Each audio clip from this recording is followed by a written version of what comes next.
Good morning students. आज आपके सामने क्लास 8 सामाजिक एवं राजनीतिक विज्ञान का चैप्टर फर्स्ट भारतीय संविधान इसके विषय पर जो है डिस्कस किया जाएगा। भारतीय संविधान के बारे में आपको बताया जाएगा। संविधान किसी देश का शासन चलाने के लिए आवश्यक मूलभूत नियमों के संग्रह को संविधान कहते हैं। संविधान जो है वर्ल्ड के प्रत्येक देश के लिए जरूरी होता है, लेकिन संविधान की यह विशेषता है कि किसी देश का संविधान लिखित हो सकता है, किसी देश का संविधान अलिखित हो सकता है। जैसे भारत का संविधान है वो लिखित है, इसी तरह इंग्लैंड का जो संविधान है वो अलिखित है। हमारे देश का संविधान को बनाने में जो है 2 वर्ष 11 महीने और 18 दिन का समय लगा था, लगभग 3 वर्ष का समय लगा था।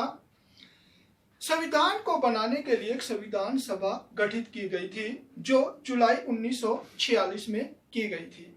इस सभा के अंदर विभिन्न राजनीतिक दलों के सदस्यों ने, विभिन्न धर्मों के सदस्यों ने, अनुसूचित जातियों जनजातियों के सदस्यों ने और महिला सदस्यों के प्रतिनिधियों ने इसमें भाग लिया था। संविधान सभा का प्रारूप तैयार करने में डॉक्टर भीमराव अंबेडकर का बहुत ही महत्वपूर्ण योगदान है। यानी कि हमारे संविधान सभा का जो स्वरूप था उसका आकार देने में जो है भीमराव अंबेडकर ने बहुत ही महत्वपूर्ण भूमिका निभाई थी। और जो हमारी संविधान सभा की जो अध्यक्षता की थी वो डॉक्टर राजेंद्र प्रसाद के द्वारा की गई थी। तो आज हमारा देश लोकतांत्रिक देश है, इसमें संविधान का होना बहुत ही जरूरी है और आज हमारे देश का एक अपना खुद का संविधान है। इसी तरह संविधान के अंदर जो है बहुत सी विशेषताएं भी होती हैं, जैसे संसदीय शासन पद्धति। हमारे देश के संविधान की एक महत्वपूर्ण विशेषता यह है कि हमारे संविधान के अंदर संसदीय शासन प्रणाली को अपनाया गया है। संसदीय शासन प्रणाली ऐसी शासन प्रणाली होती है जिसमें जनता द्वारा निर्वाचित प्रतिनिधियों के द्वारा शासन चलाया जाता है। क्योंकि आप सभी को पता है कि प्राचीन समय के अंदर राजा महाराजा लोग शासन करते थे, वे निरंकुश हो जाते थे। लेकिन संसदीय शासन प्रणाली के अंदर जनता के द्वारा जो निर्वाचित सदस्य होते हैं वे शासन चलाते हैं। वे अगर निरंकुश हो जाते हैं तो दोबारा से जब इलेक्शन आते हैं उस टाइम पर जनता उनको उनसे हटा सकती है। तो जो निरंकुश बनने की कोशिश करते हैं उनको हटाया जा सकता है। यह हमारे संविधान की एक बहुत ही महत्वपूर्ण विशेषता है। इसी तरह हमारे संविधान की एक और महत्वपूर्ण विशेषता है सार्वभौमिक वयस्क मताधिकार। देश के सभी नागरिकों को जो एक निश्चित आयु प्राप्त कर लेने के बाद उन्हें वोट का जो अधिकार मिल जाता है उसे सार्वभौमिक वयस्क मताधिकार प्राप्त हो जाता है। हमारे देश के अंदर जो है जो भी महिला हो पुरुष हो, एक 18 वर्ष की आयु पूरी करने के बाद जो उसे वोट डालने का अधिकार मिल जाता है। तो यह हमारे संविधान की बहुत ही महत्वपूर्ण विशेषता है। मौलिक अधिकार, हमारे देश का नागरिक होने के नाते अपने विकास के लिए जो अधिकार प्राप्त होते हैं उन्हें मौलिक अधिकार कहा जाता है। यानी कि हमारे संविधान की यह भी एक महत्वपूर्ण विशेषता है कि हमारे देश के अंदर हर नागरिक को मौलिक अधिकार दिए हुए हैं। तो हमारे देश के हर नागरिक को जो है 6 प्रकार के मौलिक अधिकार दिए गए हैं। सबसे पहला है उसमें समानता का अधिकार। समानता का अधिकार का मतलब यह है कि अमीर गरीब, ऊंची जाति का नीची जाति का, कोई भी व्यक्ति है, सभी कानून के सामने बराबर है। किसी के साथ कानून के अनुसार सबके साथ समानता का व्यवहार किया जाता है। किसी भी व्यक्ति को जो है असमानता का व्यवहार नहीं किया जा सकता। दूसरा आपका स्वतंत्रता का अधिकार। स्वतंत्रता का अधिकार वो अधिकार होता है हर व्यक्ति को कहीं पर भी घूमने फिरने की आजादी, कहीं पर बसने की आजादी और अपने विचार अभिव्यक्त करने की आजादी जो है ये स्वतंत्रता के अधिकार के अंतर्गत आ जाती है। आज भारत के प्रत्येक नागरिक को स्वतंत्रता का अधिकार प्राप्त है।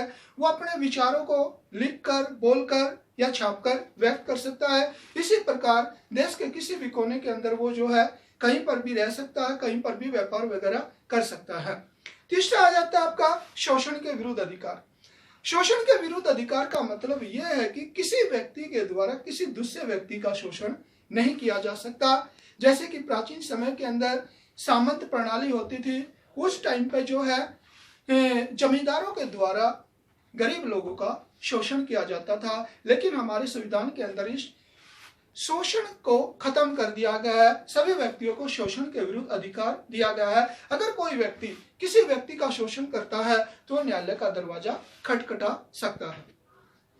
इसके पश्चात आ जाता है आपका जो है धार्मिक स्वतंत्रता का अधिकार। जब हमारा देश आजाद हुआ था उस टाइम पर हमारे देश के अंदर हिंदू, मुस्लिम, सिख, ईसाई हर वर्ग के लोग, हर धर्म के लोग जो है थे, और आज भी हर धर्म के लोग हमारे देश में बसे हुए हैं। तो हमारे देश के अंदर जो है धार्मिक स्वतंत्रता का अधिकार दिया गया है। कोई भी धर्म, चाहे वो हिंदू हो, मुस्लिम हो, ईसाई हो, सिख हो, कोई भी व्यक्ति जो अपने धर्म के अनुसार पूजा पाठ कर सकता है, किसी के ऊपर कोई प्रतिबंध नहीं लगाया गया। इसके पश्चात आ जाता आपका सांस्कृतिक एवं शैक्षणिक अधिकार, यानी कि अपनी सभ्यता संस्कृति का प्रचार करने का भी हर व्यक्ति को अधिकार है। अपनी शिक्षा का प्रसार करने के लिए हर समुदाय के लोग जो है, हर धर्म से संबंधित समुदाय के लोग जो अपने शिक्षण संस्थाएं खोल सकते हैं और उनका प्रचार प्रसार कर सकते हैं। लेकिन सबसे बड़ी बात यह है कि उसके द्वारा किसी दूसरे धर्म की बुराई नहीं की जा सकती, यानी कि उसके द्वारा अगर किसी दूसरे धर्म की बुराई की जाएगी तो उसको मतलब रद्द किया जा सकता है, उसके विरुद्ध कार्रवाई की जा सकती है। उसके पश्चात आ जाता आपका संवैधानिक उपचारों का अधिकार। संवैधानिक उपचारों का अधिकार आर्टिकल 32 के अंदर दिया गया है और ये अधिकार इन 6 के 6 अधिकारों में सबसे महत्वपूर्ण अधिकार है। इसके पश्चात आ जाता आपका धर्मनिरपेक्षता। धर्मनिरपेक्षता का मतलब होता है कि हर धर्म के लोग जो है स्वतंत्र हैं। राज्य की तरफ से जो है किसी भी धर्म के ऊपर किसी प्रकार का कोई बंधन नहीं लगाया होता है। हिंदू, मुस्लिम, सिख, ईसाई हर व्यक्ति जो है अपने धर्म के अनुसार पूजा पद्धति कर सकता है। इसके पश्चात आप क्वेश्चन यह आता है कि किसी भी लोकतांत्रिक देश को संविधान की आवश्यकता क्यों पड़ती है। तो चाहे भारत हो, चाहे कोई दूसरा देश हो लोकतांत्रिक, हर लोकतांत्रिक देश को जो संविधान की निम्नलिखित कारणों से जो है आवश्यकता होती है। सबसे पहला जो है संविधान देश की राजनीतिक व्यवस्था को तय करता है, यानी कि पहला जो है संविधान का काम यह है कि देश की राजनीतिक व्यवस्था को तय करना, यानी कि ऐसी राजनीतिक व्यवस्था तय करना जो सभी लोगों को पसंद आए, सभी लोग उससे सहमत हों। उसके बाद आपका ऐसे नियम तय करना जिसके द्वारा राजनेताओं के हाथों सत्ता का दुरुपयोग न हो। आपको पता है कि हर लोकतांत्रिक देश के अंदर चुनाव होता है। चुनाव के माध्यम से अपने प्रतिनिधियों को सभा में बैठते हैं, फिर वो शासन को चलाते हैं। तो संविधान लोगों को यह अधिकार देता है कि जो चुने हुए प्रतिनिधि हैं वे किसी भी प्रकार का ऐसा कार्य न कर सके जिसकी वजह से लोगों को दुख, तकलीफ इत्यादि उठानी पड़े। संविधान देश के नागरिकों को समानता प्रदान करता है। संविधान का एक महत्वपूर्ण काम यह भी है कि ये हर देश के नागरिक को समानता देता है, चाहे महिला है, पुरुष है, ऊंची जाति का है, नीची जाति का है, कोई भी है, उन सभी में समानता प्रदान करता है। संविधान जो नागरिकों को शोषण से बचाता है, यानी कि संविधान ऐसे नियम बना देता है कि कोई भी व्यक्ति, चाहे अमीर व्यक्ति है, पैसे वाले हैं, वो किसी दूसरे व्यक्ति का जो है शोषण नहीं। बेटा आज जो है आपके सामने भारतीय संविधान के बारे में कुछ बताया गया है।